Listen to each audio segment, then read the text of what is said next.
कई योनियों से गुजरने के बाद यह शरीर मिलता है। इसे सार्थक करना ही पड़ेगा, नहीं तो फिर से जीवन चक्र और योनियों के चक्र में हम फंस जाएंगे। नवरात्रि साधना कोई सामान्य साधना नहीं है।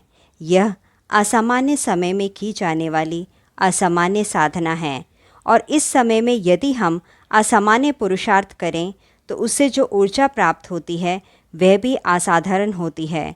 और इस असाधारण ऊर्जा को प्राप्त करने के लिए हमें असाधारण शक्ति को पुकारना पड़ता है, और वह शक्ति है माँ गायत्री। नवरात्रि का पर्व देवत्व को स्वर्ग से धरती पर उतारने का विशेष पर्व है। इस समय संस्कारी आत्माएं अपने भीतर समुद्र मंथन जैसी हलचल को महसूस करती है। जो अपने भीतर की शक्तियों को जितना अच्छे से मथता है उतने ही रत्न और राशि को प्राप्त कर सकता है। जिस तरह ज्वार भाटे हमेशा नहीं आते, केवल पूर्णमासी और अमावस में ही आते हैं। वसंत ऋतु में ही नई और कोमल पत्तियां पेड़ों पर आती हैं, कोयल घूमते हैं, भंवरे गुंजन करते हैं, तितलियां मंडराती है। यह दृश्य अन्य किसी और मौसम में दुर्लभ है।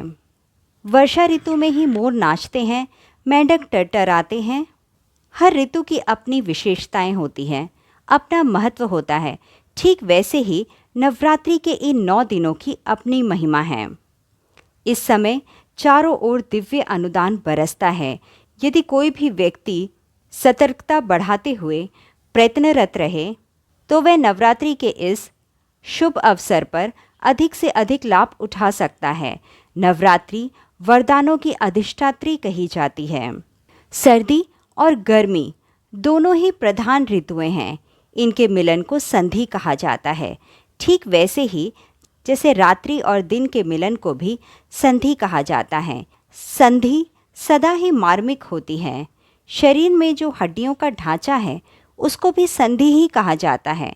अश्विन और चैत्र दोनों ही नवरात्रि में 2 ऋतुओं का मिलन होता है।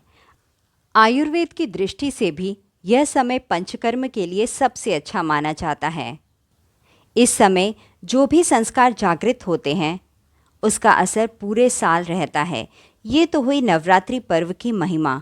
अब प्रश्न यह उठता है कि जिन लोगों को दैनिक उपासना का अभ्यास नहीं है वह इस नवरात्रि के पर्व का लाभ कैसे उठाएं? इस प्रश्न का समाधान करते हुए गुरुदेव कहते हैं, ऐसे लोग जिन्हें पूजा पाठ का विशेष अभ्यास नहीं है वह भी इस नवरात्रि के 9 दिनों में यदि सामान्य से नियमों का पालन करें और सरल साधना अपनाएं तो ऐसे लोग भी नवरात्रि के समय में देवत्व की प्रेरणा और अनुकंपा धारण कर सकते हैं। आचार्य श्री कहते हैं कि ऐसे लोगों के लिए 24,000 वाली संख्या को घटाकर 10,000 तक हल्का कर दिया जाना चाहिए। 9 दिन में 10,000 जप का अर्थ है हर रोज़ 1 घंटा समय लगाना। यह तो किसी के लिए भारी नहीं पड़ेगा। या फिर हर रोज़ 112 गायत्री मंत्र यदि कोई लिखे तो 9 दिन में 1,000 हम लिख पाते हैं। इस तरह का भी सामान्य सा प्रयास किया जा सकता है। यदि कोई गायत्री चालीसा को हर दिन 12 बार पाठ करे तो नवरात्रि में वे 108 हो जाते हैं। या ओम भूर्भुवस्व ये पंचाक्षरी गायत्री है। इतना तो अशिक्षित और बालक भी याद कर सकते हैं। अपनी सुविधा के अनुसार आप संख्या निर्धारित करें और उसकी पूर्ति हेतु कार्य में लग जाएं। यदि हम नियमित साधना को बैठेंगे तो इसी को अनुष्ठान कहते हैं। नवरात्रि के साधना को हम 2 भागों में बांट सकते हैं। एक उस समय की जाने वाली जप संख्याएं और दूसरी है आहार विहार से संबंधित प्रतिबंध और तपश्चर्या। इन्हीं दोनों को मिलाकर अनुष्ठान पूरा होता है। जप संख्या के बारे में यह विधान है कि 9 दिन में 24,000 गायत्री मंत्र का जाप पूरा होना चाहिए। इसका कारण यह है कि 24,000 जाप का एक लघु गायत्री अनुष्ठान होता है।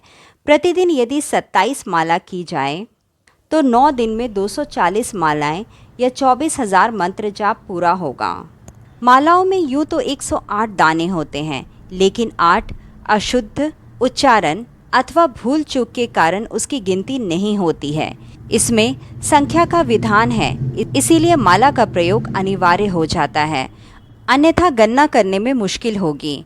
गायत्री जाप के लिए तुलसी की माला को सर्वोपरि रखा गया है। यदि हम एक दिन पहले से जाप के लिए बैठ जाएं तो हमें पता चल जाएगा कि 1 घंटे में हम कितनी मालाएं करते हैं। साधारणतया 1 घंटे में 10 से लेकर 12 माला तक होती है। यदि हमारी गति मंद है तो इसे थोड़ी बढ़ाने की ज़रूरत है। यदि गति तेज़ है तो इसे थोड़ी सी कम करने की ज़रूरत है। मानसिक जाप के लिए किसी तरह की कोई रोक टोक नहीं है।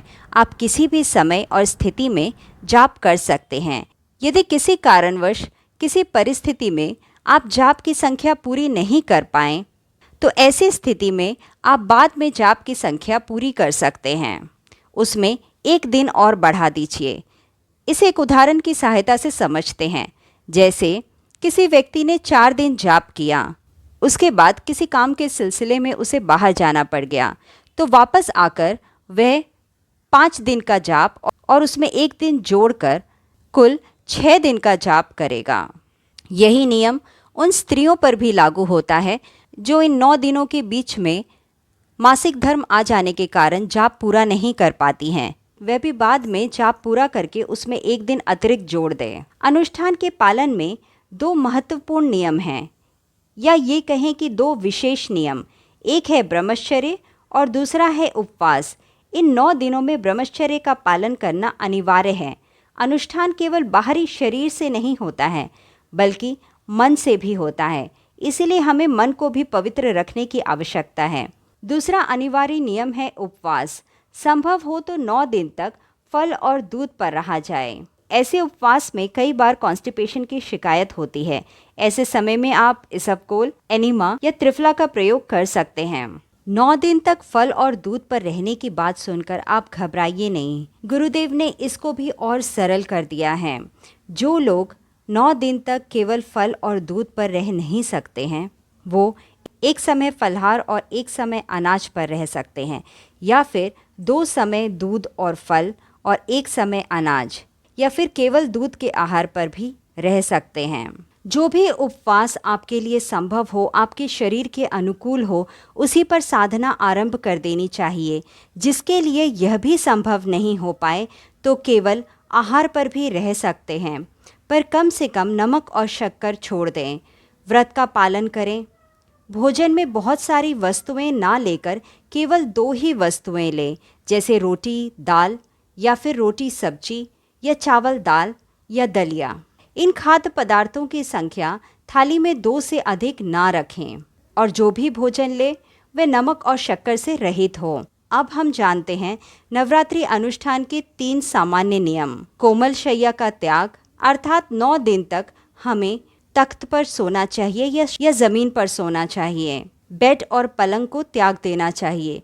दूसरा नियम है कपड़े धोने, हजामत करना, मालिश, जूता पॉलिश, ये सभी कार्य हम खुद करें। बाजार से बने हुए भोजन का प्रयोग ना करें। यदि आप परिवार के साथ रहते हैं तो पत्नी या माता जी के सहयोग से बना हुआ भोजन ही आप ग्रहण करें। आप अपने शरीर की सेवा किसी दूसरे से ना कराएं। और तीसरा महत्वपूर्ण नियम है हिंसा द्रव्यों का त्याग, अर्थात चमड़े की बनी हुई चीज़ों का त्याग कर दीजिए। इसका त्याग केवल नवरात्रि अनुष्ठान के समय ही ना करें, बल्कि अपने जीवन में इसे उतारें। इस तरह आचार्य श्री ने गायत्री की साधना को अत्यंत सरल और वैज्ञानिक आधार पर नियोजित किया है। मैं आशा करती हूँ कि आप सभी लोग जिसने इस वीडियो को देखा है वह इस बार की नवरात्रि का भरपूर लाभ उठा पाएँ। आप सभी को नवरात्रि की ढेरों शुभकामनाएं। धन्यवाद।